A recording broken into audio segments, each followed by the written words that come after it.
Natalie Bollinger, seorang gadis remaja, memposting curhatan di halaman media sosialnya mengenai seorang pria yang selalu mengikuti kemanapun ia pergi. Tanpa disangka, beberapa hari kemudian, Natalie pun menghilang.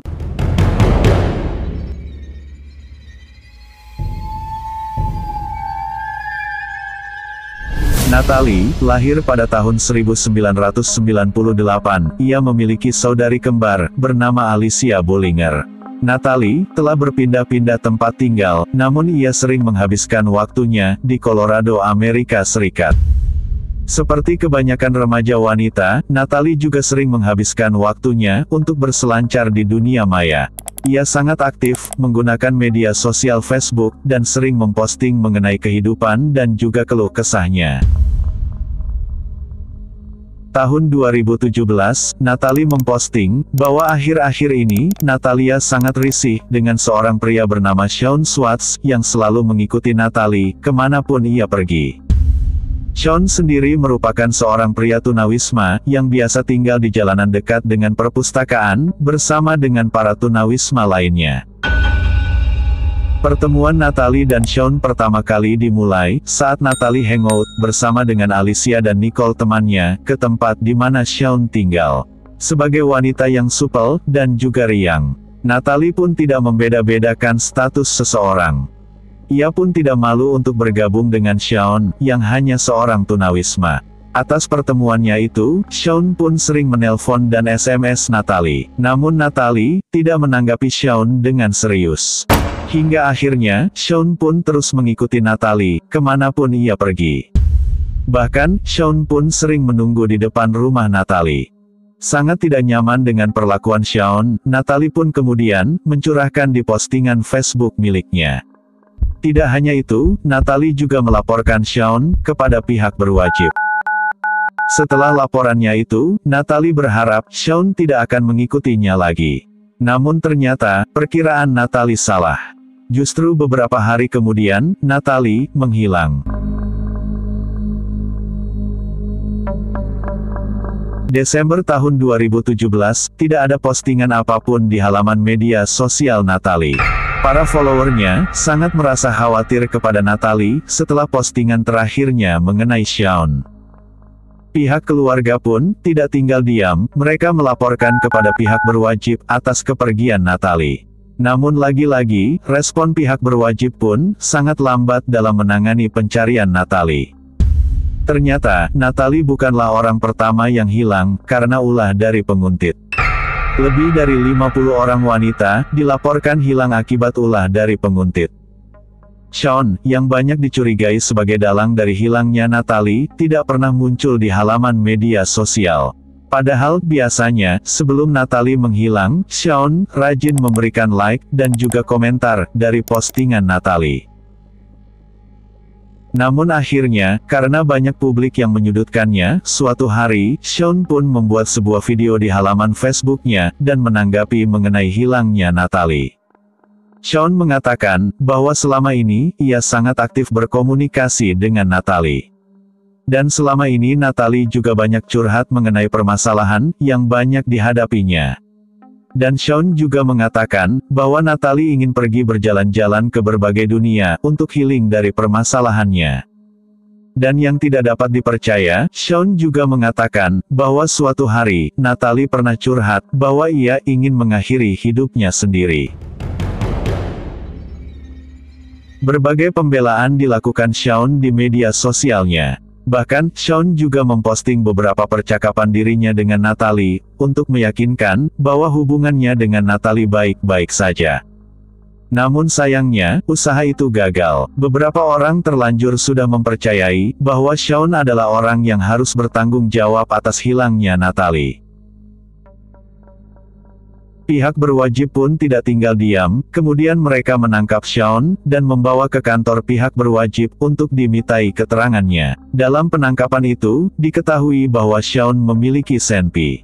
Namun ia tetap kooperatif, menjawab pertanyaan dari pihak berwajib.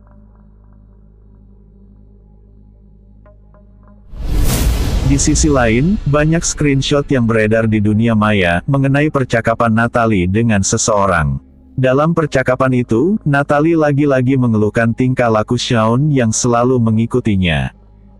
Bahkan, salah satu percakapan Natalie dengan seseorang itu mengatakan, jika sesuatu terjadi kepadanya, maka yang harus dipersalahkan adalah Shawn. Nampaknya, Natalie sangat akrab sekali dengan seseorang dalam percakapan itu.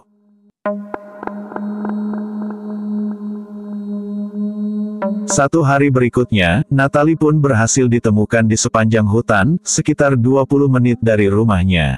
Namun sayangnya, Natalie ditemukan dalam keadaan sudah tidak bernafas. Saat dilakukan autopsi, Natalie diketahui meninggal karena luka senpi di punggung dan juga kepalanya. Selain itu, dalam tubuh Natalie juga ditemukan kandungan obat-obatan. Sehingga kini, pihak berwajib pun harus mencari pelaku yang telah melenyapkan Natalie. Seperti sebelumnya, publik masih mempercayai bahwa Shawn lah yang ada di balik lenyapnya Natalie.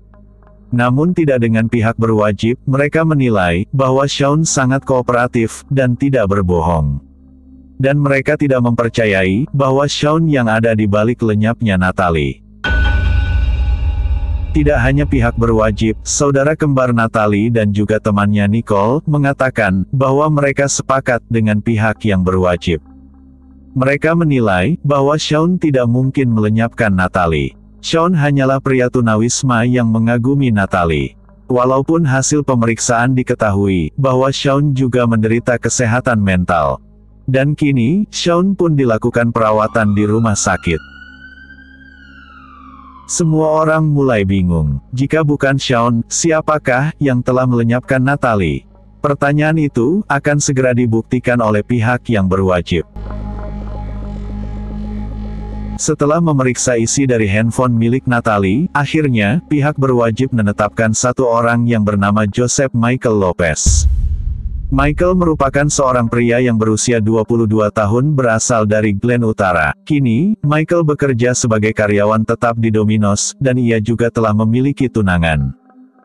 Tidak banyak ditemukan profil mengenai Michael, namun di ponsel Natalie, menyimpan sekitar 111 chat antara Natalie dan Michael. Tanpa berpikir panjang, kemudian pihak berwajib pun melakukan pemeriksaan kepada Michael dan memberikan beberapa pertanyaan. Menurut Michael, Natalie sendiri yang memintanya untuk menghabisinya. Saat itu, Michael bertemu dengan Natalie di Craigslist, di mana Natalie sedang membaca buku mengenai cara menghabisi diri sendiri. Natalie mengatakan kepada Michael bahwa ia sedang mencari orang yang bisa melenyapkan dirinya, dan Natalie pun siap membayar untuk itu. Tapi kemudian, Michael menawarkan dirinya. Akhirnya, Natalie pun sepakat dan ia telah menentukan harinya.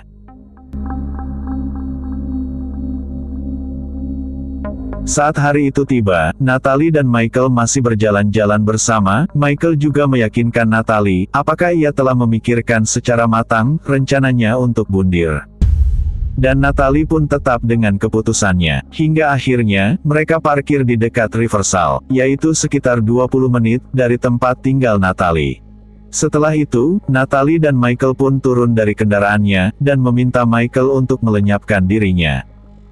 Namun sebelum itu, Natalie dan Michael berdoa bersama, dan kemudian Michael pun mendor Natalie di kepala dan punggung dengan senpi.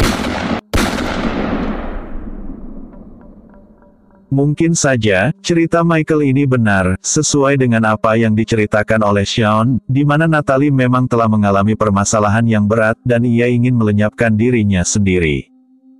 Namun seharusnya, jika Michael bertujuan untuk membantu Natalie keluar dari permasalahannya, seharusnya Michael membawa Natalie ke rumah sakit untuk konseling, bukan malah membantu Natalie melenyapkan dirinya. Dalam persidangan yang disaksikan oleh keluarganya, Michael pun harus siap menerima hukuman yang diberikan atas tindakannya. Dan hasilnya, ia dijatuhi 48 tahun penjara dan bisa mengajukan pembebasan bersyarat 5 tahun kemudian.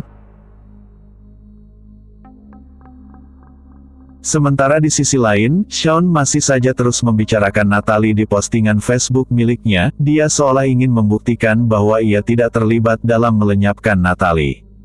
Dan ia merasa menang, karena selama ini yang publik anggap Shawn ada di balik hilangnya Natalie, tidaklah benar. Ini juga menjadi pelajaran bagi para netizen agar tidak mengambil keputusan terlalu dini, sebelum mengetahui fakta sebenarnya.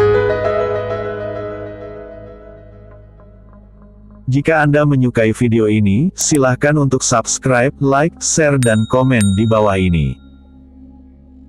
Jangan lupa juga, untuk menyaksikan video lainnya di channel ini.